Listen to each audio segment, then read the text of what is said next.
তোমার যারা জান্নাতি ব্যক্তি তাদেরকে বাছাই করে তুমি জান্নাতে নিয়ে যাও। তো মা আয়েশা রাদিয়াল্লাহু তাআলা আনহা একটা হাদিসে বলছে আল্লাহ রসুলকে যে ইয়া রাসূলুল্লাহ, হাসরের মাঠে যখন কোটি কোটি আপনার উম্মত হবে, কোটি কোটি আল্লাহর বান্দা হবে, তো তার সামনে আমি কি করে নির্বাচন করবেন যে অমুক ব্যক্তিটা আমার জান্নাতি? ওখানে তো কোটি কোটি জনতা থাকবে, কোটি কোটি আল্লাহর বান্দা থাকবে, উম্মত থাকবে, তো আপনি কি করে নির্বাচন করবেন যে ওই ব্যক্তিটা জান্নাতি?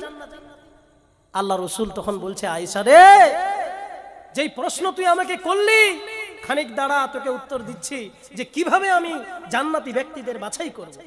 আল্লাহ রসুল বলছে, আয়েশা, একটা মালিকের যদি 100টা ঘোড়া থাকে, ওই 100টা ঘোড়ার মধ্যে যদি একটা ঘোড়ার রং সাদা হয়, আয়েশা বলো তো, ঘোড়া যদি খানিক সময়ের জন্য কোনো জায়গায় চলে যায়, ওই জায়গা থেকে যখন ঘোড়া ফিরে আসবে, মালিক যখন বাড়ির সামনে দাঁড়িয়ে থাকবে, প্রত্যেকটা ঘোড়ার রং যদি একই হয়, একটা ঘোড়ার রং যদি সাদা হয়, আল্লাহর নবী বলছে, ও আয়েশা, বলো তো মালিক ওই সাদা ঘোড়াটাকে খুঁজে পাবে কিনা? আয়েশা বলছে, আল্লাহ রাসূল অবশ্যই পাবে। ঘোড়া যদি 100টা হয় আর যেটা ঘোড়ার রং সাদা, ওটা তো দূর থেকে নজরে পড়বে যে ওই ঘোড়াটা সাদা। আল্লাহ রাসূল বলছে, আয়েশা রে, হাসরের মাঠে কোটি কোটি আমার উম্মত, কোটি কোটি আল্লাহর বান্দা সামনে হাজির থাকবে, কিন্তু আমার আল্লাহর যারা খাঁটি বান্দা হবে, যারা মসজিদের ইবাদত করেছে, যারা ডিমের না নিয়ে এমনিতে বিয়ে করেছে, যারা আমার আল্লাহর ঘরে গিয়ে এসে টুকরে টুকরে কাঁদে, হাসরের মাঠে আমি নবী মুহাম্মদ দাঁড়িয়ে থাকবো, আর দূর থেকে যারা আমার খাঁটি উম্মত হবে, যারা খাঁটি আল্লাহর বান্দা হবে, তাদের কপালের মধ্যে নূরের তাজাল্লি জ্বলবে। আমি আল্লাহ রাসূল দূর থেকে দেখে দৃশ্য আমি বুঝতে পারবো, ওই অমুক ব্যক্তিটা, ওই অমুক উম্মতটা আমার জান্নাতি। লিল্লাহি তাকবীর। প্রিয় মুসলিম সমাজ, আজকে আমরা মানুষ, আপনাদেরই মিত্রবাটির কোনো মানুষ ওই গেছে আপনাদের কুকরামণি ভাটাতে ইট নিতে, তার বেটা ইট বায়না করেছে 1 বছর আগে, 3 গাড়ি ইট বায়না করেছে, টাকা পেমেন্ট করেছে কুকরামণি ভাটাতে। 3 বছর পরে যখন বাড়ি নির্মাণ করছে, বেটা চলে গেছে সৌদি আরব খাটতে, এবার বাপে তার বেটার বাড়ি বানাচ্ছে, 3 গাড়ি ইট বায়না দিয়েছে। ওই কুকরামণির ভাটা থেকে ইট না এসে রাজভাটা থেকে ইট চলে এসেছে, আর বাপ তো জানে না কোন ভাটা এগ্রিমেন্ট করা হয়েছে। 1 বছর পরে যখন ইট এসেছে, বাড়ির নির্মাণের কাজ চলবে, মিস্ত্রিকে কাজ দিয়ে দিয়েছে। এবার বাপে বলছে, আমার বেটা তো সৌদি গেছে, দুবাই গেছে খাটতে, তো আপনি তো মিস্ত্রি হিসাবে থাকছেন, যা কিছুর প্রয়োজন আপনি আমাকে বলবেন, সব আপনাকে দিব, কিন্তু বাড়ি মজবুত হওয়া লাগবে, বাড়ি যেন কোনো রকম দুর্বল না হয়, আমার বেটা বলে গেছে, যা লাগবে আপনি আমাকে বলবেন। বাড়ির কাজ নির্মাণ চলছে, বাড়ির কাজ চলছে, বাড়ির কাজ চলছে, নিচের কলম পিলার দিয়ে বাড়ি, নিচের সব ঢালাই কমপ্লিট, এবার ইট গাঁথনি হবে। ইট গাঁথনি যখন হয়ে গেছে, গাঁথনি শুরু করবে, ইতিমধ্যে মিস্ত্রি লেভারকে বলছে, যারে ইট নিয়ে আয়, ইট নিয়ে আয়। ইট যখন নিয়ে আসছে মিস্ত্রির কাছে, তো দেখবেন ওদের কাছে একটা হাতুড়ি থাকে, হাতুড়ি যেখানে যেমন প্রয়োজন হয় ইটটাকে তেমন ভাঙবে, বুঝলেন? তো এক জায়গায় ডেলি লাগবে, ডেলি মানে 3 ভাগের 1 ভাগ লাগবে আর কি। লেভার আমিও একদিন খেটেছি, তো ডেলি লাগবে। তো ডেলি যখন বানাতে গিয়ে দেখছে একটা খালি বাড়ি দিয়েছে, তো ইট 3টে 4টা হয়ে গেছে। বলছে কি ব্যাপার রে, এটা না হলে দুর্বল ছিল, আরেকটা দে, আরেকটা দিচ্ছে, ওটাতেও যখন বাড়ি দিচ্ছে ওটাও 3-4টা। কিরে, 2টা ইট যেরকম হলো, আরেকটা ইট দে, আরেকজন তৃতীয় ইটটা যখন দিচ্ছে, ওটা তো একটা বাড়ি দিচ্ছে, ওটাও গুড়া। ব্যাপার কি? ইট তো আমার বেটা 3 বছর আগে এগ্রিমেন্ট করেছে, আর 1 নাম্বার ইটের কথা, এই কোন ইট দিচ্ছে, বাড়ি দেওয়ার সময় না গুড়া হয়ে যাচ্ছে, কি ব্যাপার? বাইক বাড়ির ভিতরে ছিল, বার করে নিয়ে আসে, একেবারে সোজা চলে গেছে, একবারে সোজা কুকরামণি ভাটাতে। ম্যানেজার, কি ব্যাপার? 3 বছর আগে আমার বেটা এখানে এসে ইট বায়না করেছে 1 নাম্বার ইট, আর তুমি কি ইট দিয়েছো? একটা বাড়ি হয় না। বলছে দেখেন, আপনি এরকম কথা বলিয়েন না, আমি এই কুকরামণি ভাটার ম্যানেজার, অসম্ভব, এভাবে আপনি বলতে পারেন না। আমার ভাটাতে 1 নাম্বার ইট ছাড়া 2 নাম্বার 3 নাম্বার ইট বার হয় না, আর যদি বার হয় আমি ম্যানেজার হিসেবে বলছি ওই ইট আমরা বিক্রি করি না। বলছে আপনি বাড়াবাড়ি করছেন, আপনার ইট আমার বাড়িতে গেছে, একটা মিস্ত্রি বাড়ি হয় না, গুঁড়া হয়ে গেছে। বলছে আমাদের ইট 1 নাম্বার ছাড়া বিক্রি হয় না। ম্যানেজার পর্যন্ত যখন মালিকের বাড়িতে এসেছে, এসে যখন ইট মিস্ত্রি করছে, ম্যানেজার এসেছে, কই দেখি দেখি আমার 1 নাম্বার ইট কই, একটা বাড়ি দিলে গুঁড়া হয় দেখি, আমি দেখি। মিস্ত্রির হাতে যখন ওই 1 নাম্বারের ইট দিয়েছে, ইটটাতে যখনই একটা মিস্ত্রি বাড়ি দিয়েছে, বাড়ির মালিক দাঁড়িয়েছে, ভাটার ম্যানেজার দাঁড়িয়ে আছে, একটা যখন বাড়ি দিয়েছে আবার গুঁড়া। ম্যানেজার ভাবছে আরেকটা তো, আরেকটা ইট দিয়েছে, আরেকটাতে বাড়ি মেরেছে, ওটাও গুঁড়া। ম্যানেজারের মাথা খারাপ, কি ব্যাপার? বলছে একটা ইট আমার হাতে দেন তো। একটা ইট ওর হাতে দিয়েছে, দেখছে যে আমাদের তো এটা কুকুরামনির ভাটা, তো এ বি, আর এটা তো রাজ ভাটার ইট এসেছে, তো আমার ভাটার তো ইট নয়। হাসছে, মালিকের ফাটছে, এই হাসছে। যা ম্যানেজার আপনাকে বাড়িতে নিয়ে এসেছে, আপনি ইট দেখে আরো হাসছেন, মানে ব্যাপারটা কি? বলছে মালিক এক জায়গায় ভুল হয়েছে। বলে কি ভুল হয়েছে? ইট এই 3 নাম্বারে কোথাও ঠিক, ইটে বাড়ি মারলে ইট গুঁড়া হয়ে যায়, এ কোথাও ঠিক, কিন্তু ও বাড়ির মালিক ভাই, এই ইট কিন্তু আমার ভাটার নয়, এই ইট হলো রাজভাটা। অতএব বন্ধুরে, একটা ভাটার ম্যানেজার যদি ইটের গায়ের লেখা দেখে বুঝতে পারে ইট কোন ভাটার, বিশ্বনবী হাসরের মাঠে দূর থেকে দেখে নির্বাচন করবে আমার কোন বান্দাটা, আমার কোন উম্মতটা পৃথিবীর বুকে গিয়ে আল্লাহর ঘরে ইবাদত করেছে, নূরের তাজাল্লি জ্বলবে। দূর থেকে দেখে বিশ্বনবী বলতে পারবে ওই বান্দাটা আল্লাহর খাঁটি বান্দা। ভাটার ম্যানেজার যদি ইটের গায়ের লেখা দেখে বুঝতে পারে এই ইট আমার ভাটার নয়, তাহলে বিশ্বনবী হাসরের মাঠে আপনাকে দেখে আমাকে দেখে একবারই সুনিশ্চিত করতে পারবে, দূর থেকেই দেখে আল্লাহর নবী বলতে পারবে অমুক ব্যক্তিটা জান্নাতি। প্রিয় মুসলিম সমাজ, জান্নাতে যেতে হলে খুব সূক্ষ্মভাবে পৃথিবীর বুকে চলতে হবে। কারণ এখন আমাদের এমন পরিস্থিতি বর্তমানে পৌঁছে গেছে, দেখতে পাচ্ছি যে নতুন বিয়ে করে বউকে বাড়ি রেখেছে আর চলে গেছে বিদেশে, স্বামী বিদেশে গিয়ে খাটতেছে, কত টাকা দিচ্ছে, তারপরেও শোনা যাচ্ছে যে ওই বিবির জায়গাতে নেই, ও পরকীয়ার সঙ্গে লিপ্ত হয়ে গেছে। আপনার শুধু মরার বাকি, মরলেই খন্তির গুতা স্টার্ট, মরলেই স্টার্ট। কারণ আপনাকে জিম্মাদার দিয়ে গেছে আপনার স্বামী, স্বামী গিয়ে বিদেশে খাটে, মাসে মাসে টাকা দিলে পরিবার থাকে সুখে,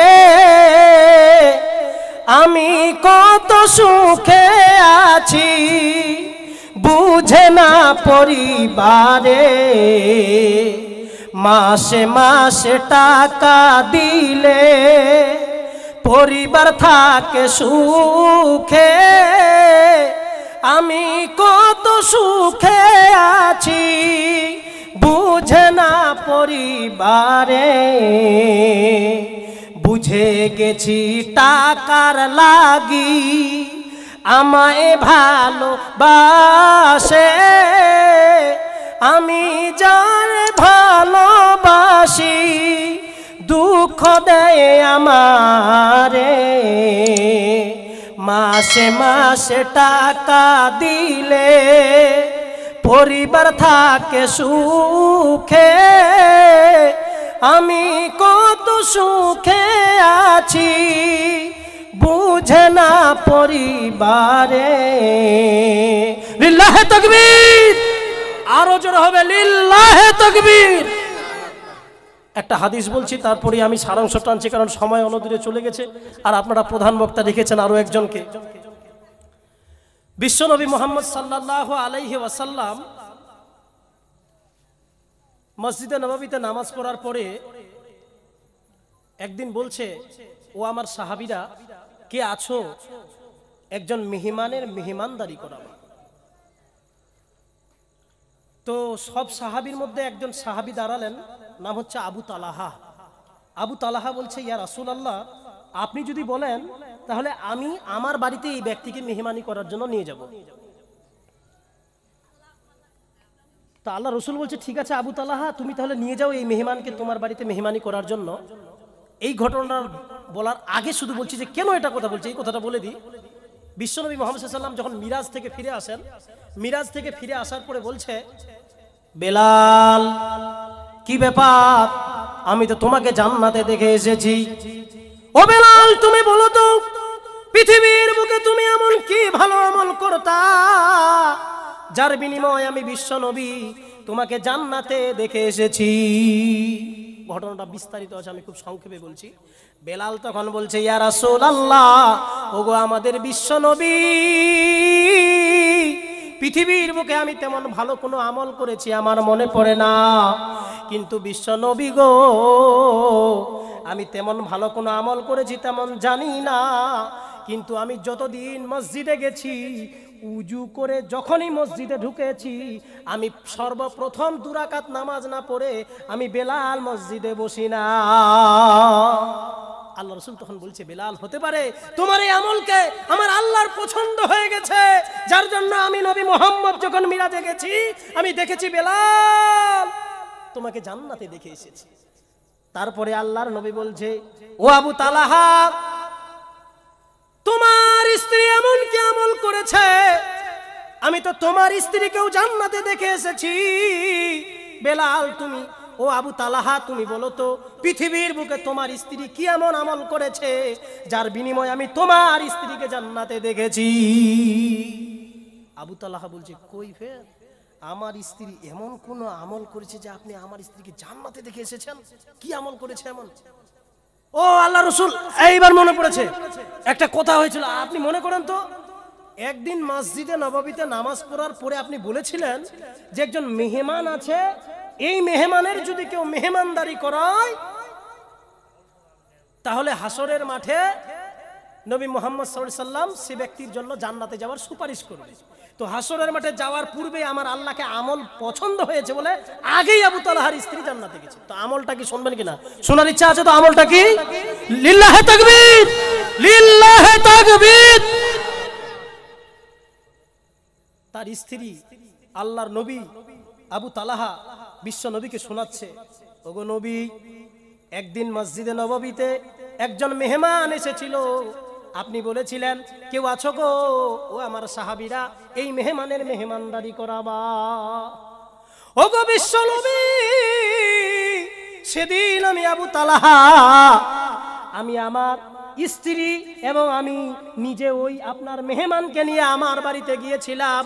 যেই মুহূর্তে বাড়ির গেটের সামনে পা রাখবো আমার স্ত্রী গলা হাকার দিয়ে যখন দিয়ে দিলাম, আমার স্ত্রী বুঝে গেল আমার স্বামী চলে এসেছে।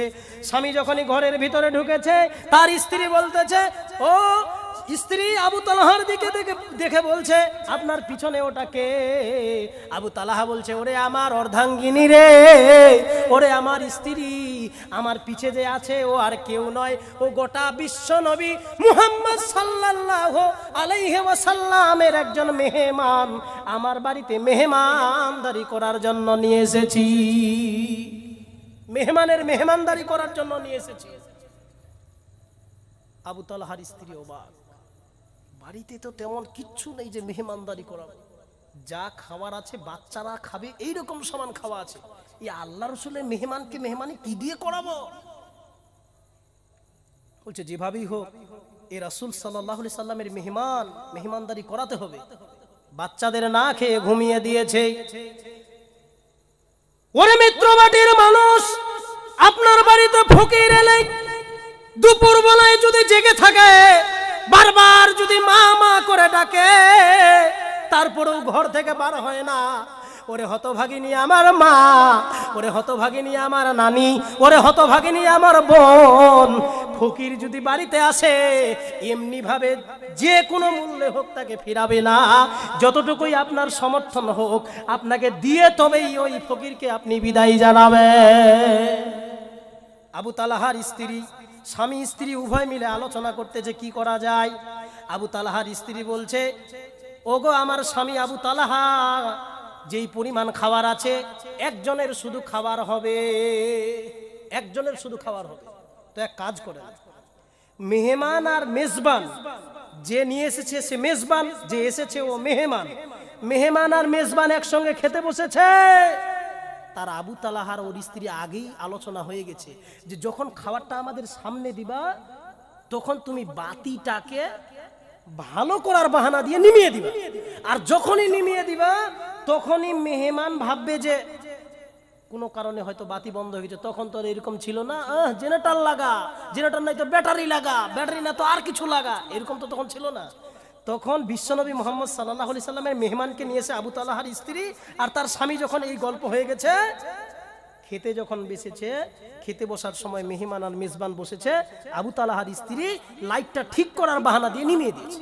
যেই মুহূর্তে নিমিয়ে দিয়েছে, মেহমানের থালায় খাবার দিয়ে দিয়েছে।